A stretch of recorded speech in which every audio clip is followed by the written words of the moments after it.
guys, I'm Marisa at Marisa Rothman. I'm Danielle at Danielle TVD. Madison, Mr. Madison C. Follow him on Twitter.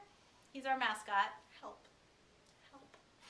So what are we talking about now, Marisa? This is our podcast. We have thoughts.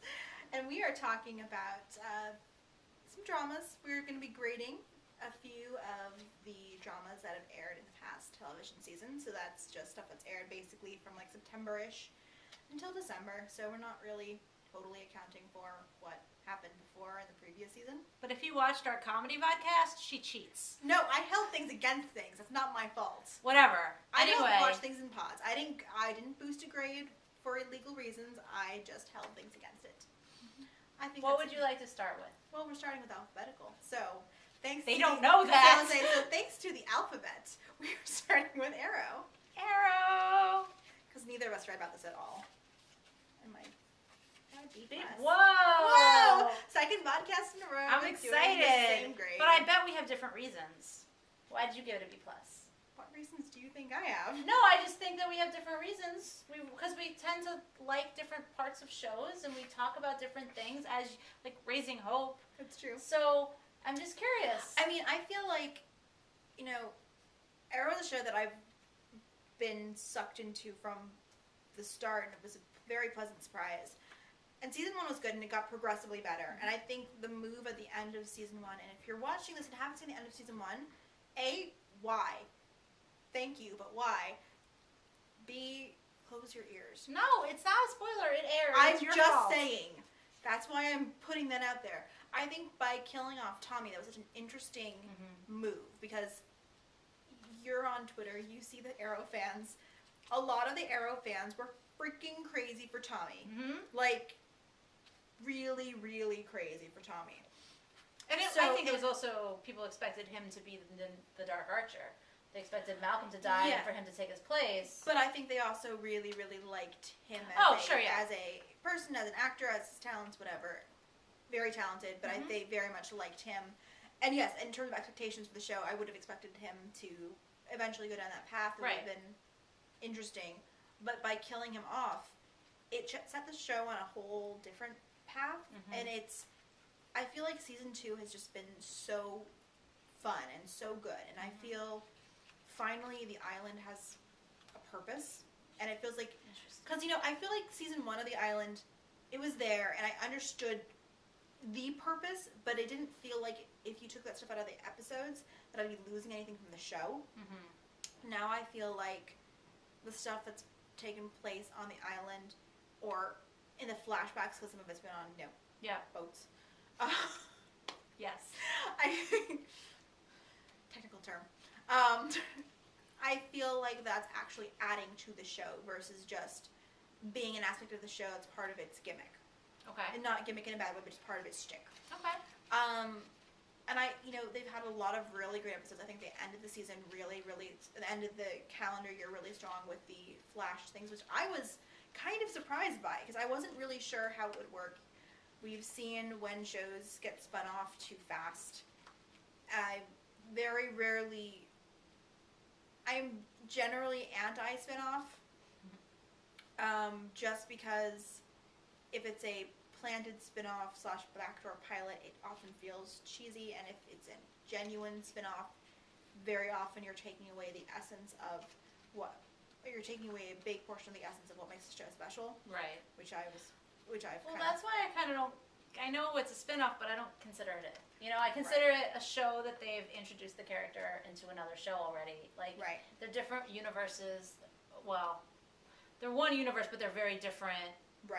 Thematic stories, and they're very different, even in style and effects and the things that Barry Allen can do versus the things that Oliver Queen can do.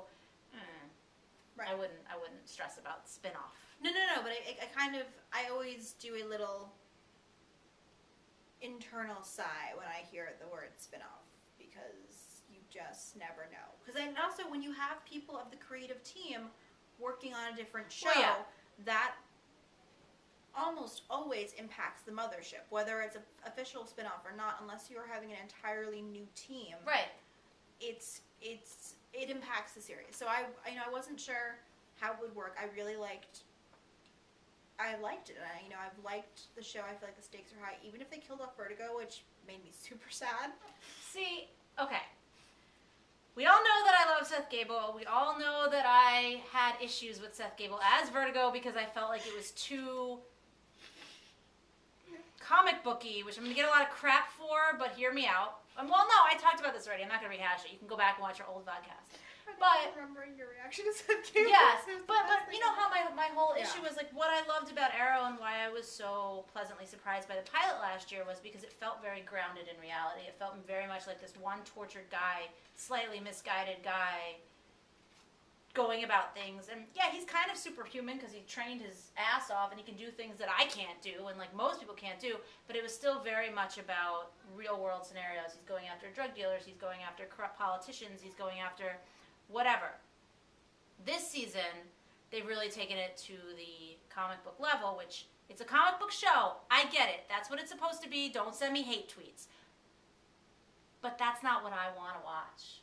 So, like, and I'm not even talking about The Flash, from the introduction of the Miracaro, I can't pronounce it, the fancy drug that now is infecting important people in the storyline, I started to kind of tune out a little bit. I started to kind of say, I think they're doing it very well. I think their stunts have stepped up. I think their writing has increased greatly. Like, they're just doing everything really well. But I don't want to watch this, like, fantastical, like, these people are not, this couldn't happen. These people are it's basically the equivalent of Barry Allen getting hit by lightning in this radiation storm, right? So, and that's something that I always said, I'll watch that on The Flash because that's what The Flash is supposed to be. I didn't want to have to watch that on Arrow first. And, the producers have talked about, like, introducing that into Arrow partially to ease the viewers into The Flash, but now what does that mean? Does that mean that then they go back to what Arrow used to be? I don't like you degrading your show for the sake of a potential other show, and if that's where you want to take Arrow, that's okay, but I don't really want to watch that.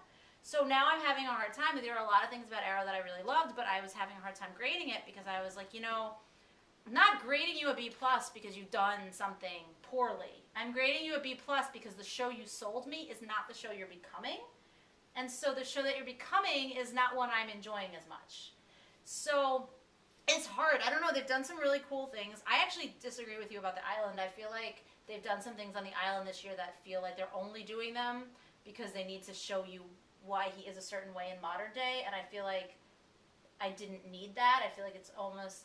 I really had a problem with how they killed Shadow. Like, I'll just say that. Yeah. I think that it was kind of cheap and cheesy, and I'm upset by it.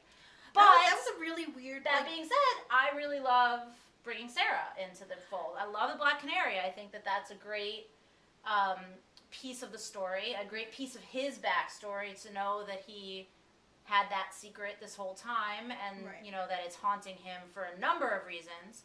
Yeah, I mean, that was something that was kind of... I really like that story. I like that storyline. I like that character.